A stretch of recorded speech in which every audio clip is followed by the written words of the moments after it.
Exactly. to go get a coffee and stuff like that. But if it's just me, then I'll park the car and I'll go in and whatever, you know. But Nice. The thing, like, it's worth unloading 3 car seats, but because I might have 3 car seats in the back, dude, I need this coffee. Like, seriously. Yeah. Oh yeah. Yeah. I don't have 3 kids, but I do have 3 nieces, about to be 4 pretty soon. Mm-hmm. Cool. Yeah. Actually, you reminded me. One of my students, he came back. I mean, because I haven't seen him for some time, and he told me that we're waiting. Oh, he said, "Oh, we have a little dog now." He showed me a very nice dog, and I will post it. You will see. This is so cute. And then he said, and I asked him, why do you have a dog right now? Why did you decide to have a dog? He said, you know, it's responsibility. It's like a child or something. So they're preparing themselves because his wife is pregnant. And I was like, you're joking. It's like a training kid. Depending on how you like integrate your dogs into family life, there are some aspects that I think are fairly legitimate. The biggest difference is you can put them in a crate when you're sick of them. That's my favorite.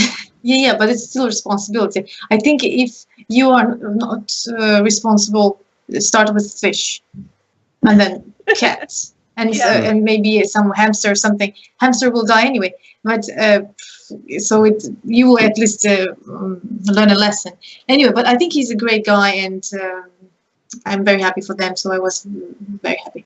Anyway, so actually the main topic today, sorry guys. So usually an hour later, I'm gonna start the topic. It's very strange and nobody got it. But the point is like, how poor can you get? It's not.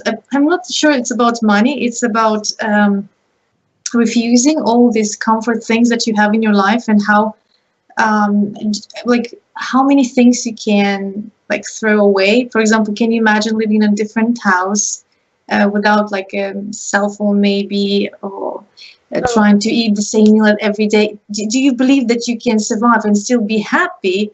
I mean, not like whining that you have not. It's not like, it's okay if you want to have a lot of things, but to just, if you imagine, if it happens like for 1 week, will you survive and you will not be crying, but you will be happy? I'm just saying, because I have been talking about this with some of my students, and some people, like one guy, he decided to see what happens if he tries to save money and not to live in a big house and pay rent. He just lived in his car for some time.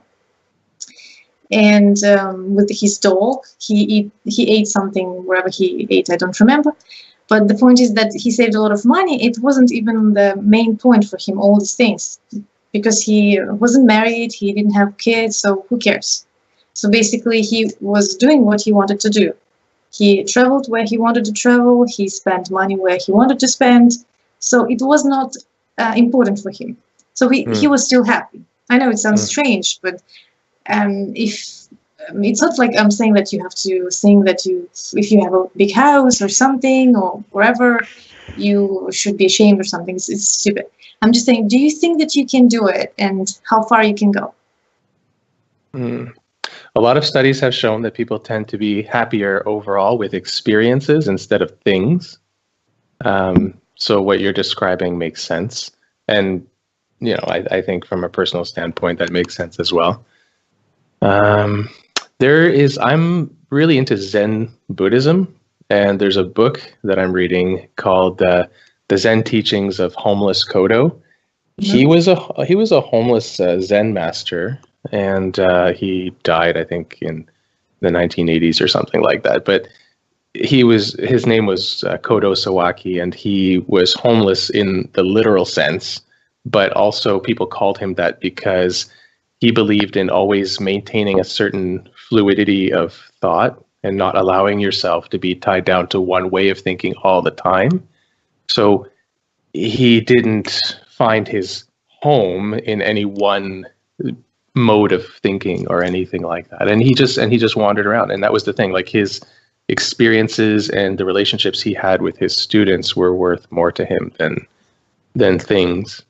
So I think it's interesting, and I think probably there's a little bit of the romantic in everybody, where like my fantasy, like my daydream is like being this homeless samurai that just wanders the land and, you know, just does good things and all that kind of stuff. But This is so cool, like paramedic samurai. I'm sorry. yeah, but It's just so but I mean, the cool. reality of it is like, you know, there's a reason why there's so many movies and books about it, is because it's escapism. It's a fantasy. Like you know, inevitably there's the reality of it, and you have to have a house. And if you crave human relationships, probably you're going to be with somebody, and that may or may not lead to kids. And, you know, it just, stuff just builds and adds up and things like that. I think it's a good point of view to not allow yourself to be ruled by the pursuit of things. Like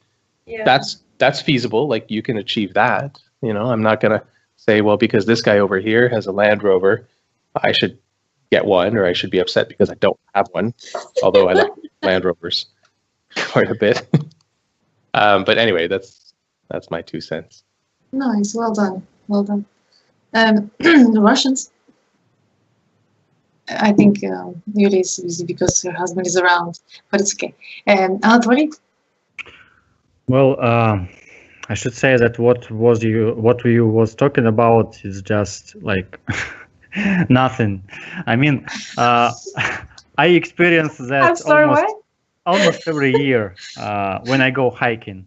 When you are in the mountains for 10 days, you have only tent as a place to live. You have a sleeping bag instead of your bed, instead of pillow or everything. No stuff like that. Nothing between your legs. Yeah. You are freezing almost every night. You eat every day the same thing, just this Canned stuff. rice, buckwheat, some meal, canned stuff, yes, and just like that. You don't have any connection with the outer world. You don't have internet. Sometimes you don't even have, most of the time, you don't even have phone connection. So your cell phone just doesn't respond, and that's okay. Perfect. Yeah, it's perfect. You just alone with your friends. You feel fine. Just you meet people sometimes, talk to them. If you don't like them, you can just go further. Just go away from them. That's great. I'm okay with that, and I don't think it's something really extraordinary. Just I think it's normal. And well, of course, everyone wants some comfort. If you have you have opportunity to get something better, you'll always get it. So if you just, well, most of the people would do that. And yeah, me either, but I'm okay with having just little things. Yeah, because you're cool and it's hiking. That's wonderful. Some people like think, no, I won't sleep here. Yeah. No. Where I should go to the bathroom? Where is the toilet? Yeah. Behind the bush. Toilet is everywhere. Just go out of the tent to the closest bush. Yeah. Behind the bush. Yeah. Mm-hmm. Sorry, guys. No, that's not for me. No, I think you're right. I think it's normal to find some comfort in that, and to want to do that. What I was talking about is to live that as a like all the time lifestyle. Yeah, of course.